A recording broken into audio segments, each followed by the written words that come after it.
Talk family, I am your host. My name is Desh Bechin, and thank you so much for joining me on another exciting episode of Talk the Talk. So, our guest today holds a very special place in my heart, and he plays a pivotal role in the motoring industry for so many years. I don't even want to mention it, but it's many years. It's 50 years, so over 5 decades, as a mentor, as a friend, and MWOT ambassador.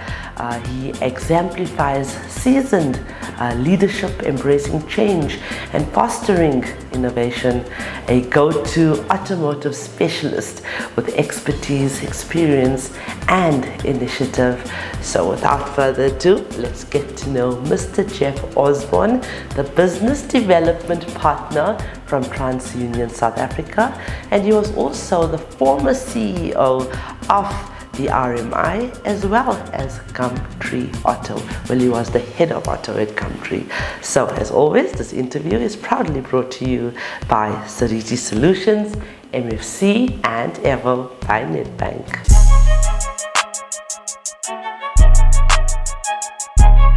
Hello, Jeff. Good afternoon, Desh. Thank you once again. I've said that so many times to you over the past 8 years of knowing you, but being on this show, I just said to you now, you were my first guest. You continue to support me, so thank you so much. Absolute pleasure. Okay. And as I knew it, I wasn't your last guest. Well, we've had over 1,000 now, so no. My point. Jeff, your journey in motoring has been somewhat, I would say, fruitful, fulfilling, and it has also sometimes been challenging. So can you tell us a little bit about your highs and your lows in the past, not just 50 years, I think I said 50 years. This year is 55 years. Yes. Wow, Jeff. Yeah, it's scary, but that's reality. Right. When I think about my age, at the end of the day, we only yearn for the experience that you have. Right. We yearn for it. So, yeah, what was the highs? What was the lows? Well, Desh, I think it's fair to say it's an industry that's characterized by highs and lows. Throughout the decades that I've been there, I've certainly seen plenty of that. But one of the things that's always impressed me about this industry, and I guess maybe that's why I'm so passionate about it, is its ability to survive. It's characterized by outstanding business people who have survived the lows and often emerged from it better than they were before. The adaptability in the South African motor industry is unique, and I believe that to be the case globally.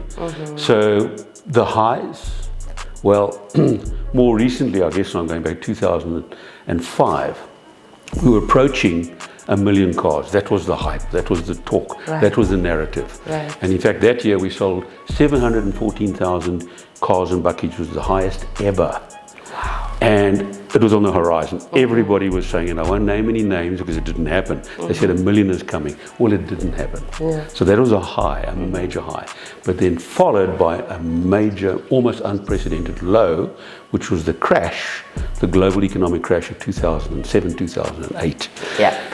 A period when something like 105 NADA members shut up shop through consolidation or closures and so on.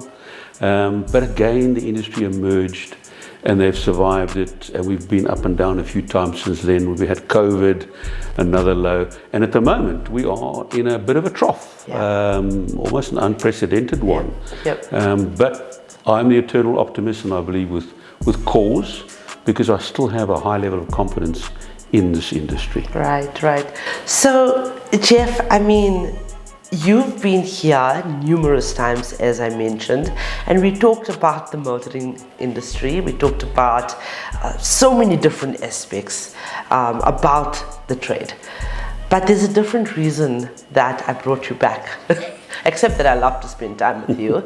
But I wanted to talk about something you just mentioned about, us approaching another, curveball, another challenge or whatever, and that can actually result in mental health issues for many people, because challenges bring about that mental health challenges that I'm talking about. And I just thought, for someone that have stood the test of time, you could help us, help many of our followers to combat this, to just to be able to battle this in a better way. So what does a good mental health at work do for a person? Does it matter? It's absolutely crucial. It's critical. Because, and I think it's fundamental to any business, and there's so many cliches around this one, but they say happy staff, happy customers. If you have motivated, happy people in the workplace, it's going to translate into a more successful business at all levels.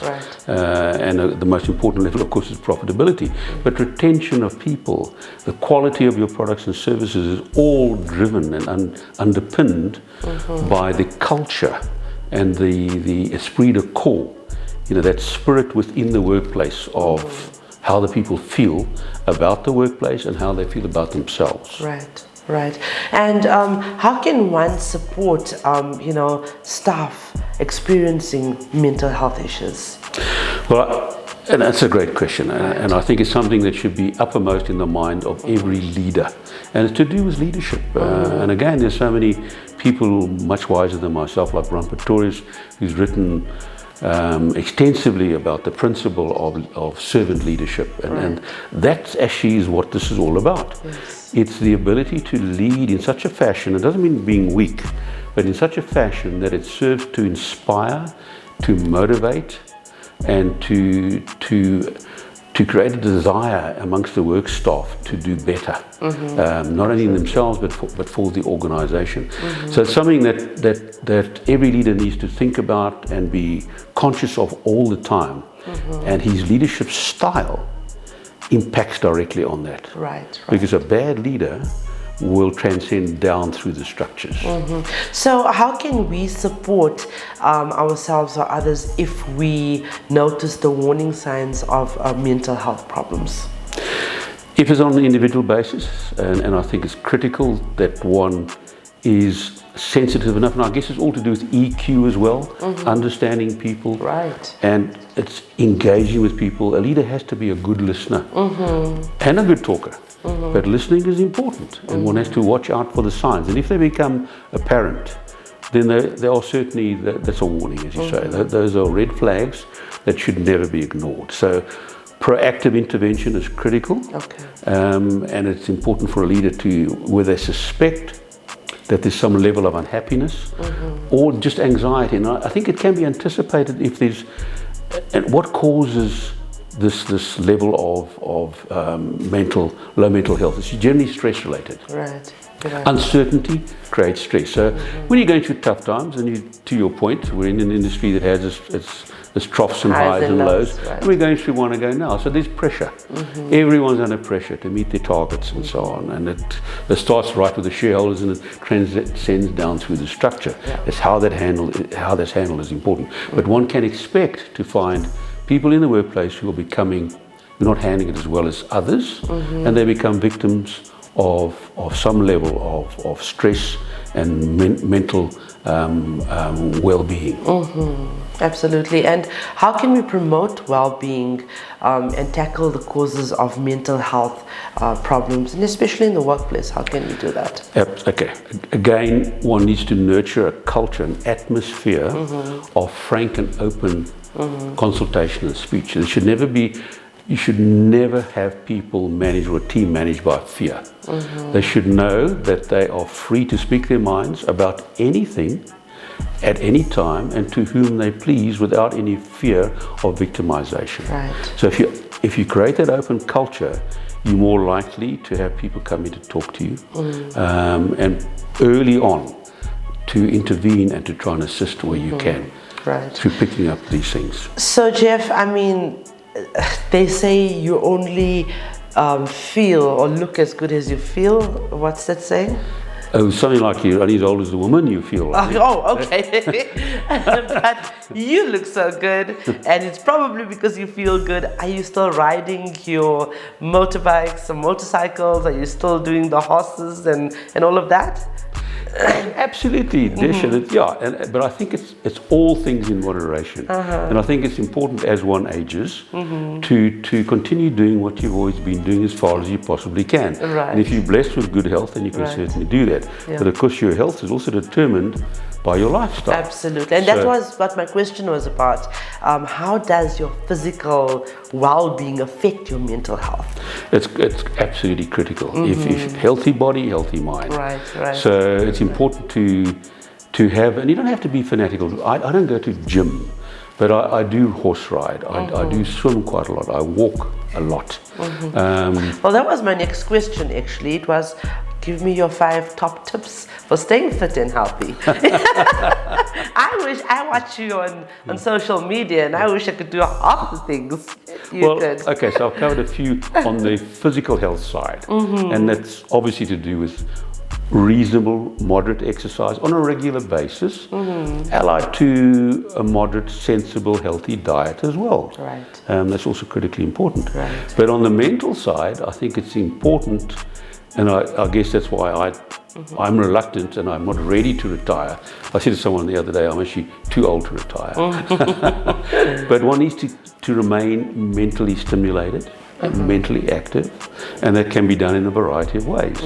You know, especially in today's times where there's so much information available online. Yeah, absolutely. I mean, you can spend hours just Googling and on surfing the web and picking up stuff historical and recent. So reading is important. Whether it's reading a book or reading it online, it doesn't really matter. If you thirst for knowledge, and one should never lose that desire to know more and to understand better. Right. And we're living in an age where the acceleration of change is absolutely phenomenal. So to keep up with it is almost impossible.